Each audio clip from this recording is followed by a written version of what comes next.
আনন্দপুরী শীতলা মন্দির সমাজের বাৎসরিক শীতলা পূজা আয়োজিত হল ব্যারাকপুরে।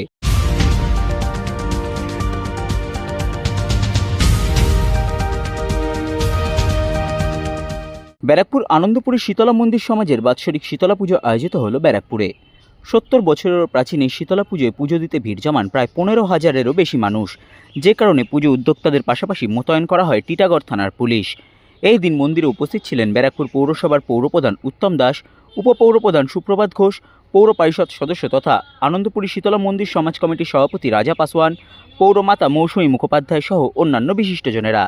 সংবাদ মাধ্যমের মুখোমুখি হয়ে ব্যারাকপুর পৌরসভার পৌরপ্রধান উত্তম দাস ও পৌর পরিষদ সদস্য তথা আনন্দপুরী শীতলা মন্দির সমাজ কমিটির সভাপতি রাজা পাসওয়ান জানান, এখানকার এই অঞ্চলে বহু মানুষের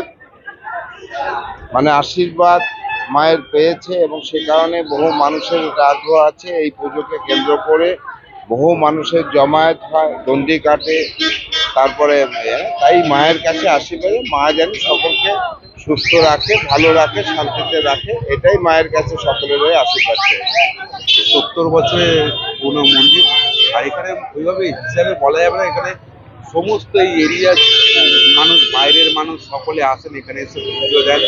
আর আমাদের এই শীতলা মন্দির প্রচুর জাগ্রত এবং প্রতি বছর আমরা এখানে সকলে আমাদের যারা কমিটিতে আমরা যারা রয়েছি সকলে খুব দারুণভাবে এই 2-4 দিন আমরা এখানটা সাজানো বোঝানো থেকে শুরু করে যাতে মায়ের ভালোভাবে পুজো হয়, ভক্তদের যাতে কোনো রকম অসুবিধা না হয় সেটা দেখে আমরা সমস্ত রকম ব্যবস্থা এখানে নিয়ে থাকি।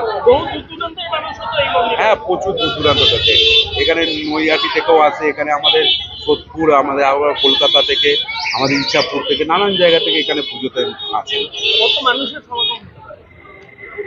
ওইভাবে যদি বলা যায় তাহলেও নেই করে 10-15 হাজার মানুষ তো আসেনি এখানে।